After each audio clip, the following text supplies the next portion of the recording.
നമസ്കാരം. മലയാളി വാർത്തയിലേക്ക് സ്വാഗതം. വിവാദമായ കാഫിർ സന്ദേശ സ്ക്രീൻഷോട്ട് പ്രചരിപ്പിച്ചത് പാർട്ടി അനുകൂല സാമൂഹിക മാധ്യമ ഗ്രൂപ്പുകൾ വഴിയാണെന്ന പോലീസ് വെളിപ്പെടുത്തലിനിടെ ഫേസ്ബുക്കിനെ മാത്രം പ്രതിയാക്കിയതും വിവാദത്തിൽ. കേസിലെ 20 മുതൽ 23 വരെയുള്ള സാക്ഷികളാണ് സന്ദേശം പ്രചരിപ്പിച്ച 4 പേരും. എന്നാൽ ഇവരാരും പ്രതികളല്ല. അതേസമയം വിവാദ പോസ്റ്റ് നീക്കം ചെയ്യാൻ ആവശ്യപ്പെട്ടിട്ടും അത് നീക്കം ചെയ്യാത്തതിനാൽ ഫേസ്ബുക്കിനെ കേസിൽ പ്രതിയാക്കിയിട്ടുണ്ട്.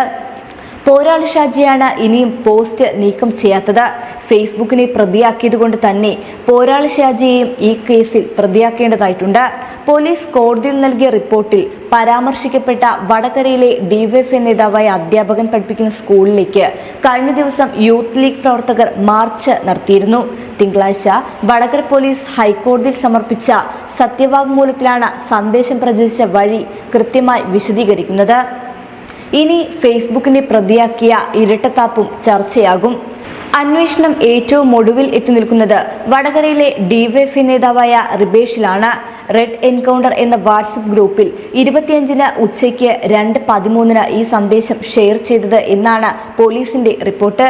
എന്നാൽ എവിടെ നിന്ന് ഈ സന്ദേശം ലഭിച്ചുവെന്നത് ഇയാൾ വെളിപ്പെടുത്തിയിട്ടില്ല. പോലീസ് ഇയാളുടെ ഫോൺ കസ്റ്റഡിയിലെടുത്തത് ജില്ലാ ഫോറൻസിക് സയൻസ് ലാബിൽ പരിശോധനയ്ക്കയച്ചു. പരിശോധനാ ഫലം ലഭിച്ചാൽ മാത്രമേ സന്ദേശത്തിന്റെ ഉറവിടം കണ്ടെത്താനാകൂ. എന്നിട്ടും ഇയാളും പ്രതിയല്ല. തിരുവള്ളൂരിലെ യൂത്ത് ലീഗ് പ്രവർത്തകനും MSF നേതാവുമായ PK മുഹമ്മദ് കാസിം വടകരയിലെ LDF സ്ഥാനാർത്ഥി KK ശൈലജയ്ക്കെതിരെ വിവാദ സന്ദേശം അയച്ചു എന്നായിരുന്നു CPM ആരോപണം. എന്നാൽ തന്റെ പേരിൽ വ്യാജമായി സൃഷ്ടിച്ചതാണ് ഈ സന്ദേശമെന്ന് ചൂണ്ടിക്കാട്ടി മുഹമ്മദ് കാസിം ഹൈക്കോടതിയെ സമീപിച്ചതോടെ കേസിന്റെ രൂപം മാറിമറിഞ്ഞു. അമ്പാടിമുഖ സഖാക്കൾ എന്ന CPM അനുകൂല ഫേസ്ബുക്ക് പേജിലാണ് ആദ്യം ഈ സന്ദേശം വന്നത് എന്നായിരുന്നു മുസ്ലിം ലീഗിന്റെ പരാതി. ഈ പേജിന്റെ അഡ്മിൻ മനീഷിനെ ചോദ്യം ചെയ്തപ്പോൾ ഏപ്രിൽ 25 ഉച്ചയ്ക്ക് 2:34 റെഡ് ബറ്റാലിയൻ എന്ന വാട്സപ്പ് ഗ്രൂപ്പിൽ നിന്നാണ് ഈ സന്ദേശം ലഭിച്ചതെന്ന് മൊഴി നൽകി. ജില്ലാ സെക്രട്ടറി തന്നെ സ്ക്രീൻഷോട്ട് പ്രചരിപ്പിച്ച ഗ്രൂപ്പുകളെ തള്ളിപ്പറഞ്ഞിട്ടുണ്ട്.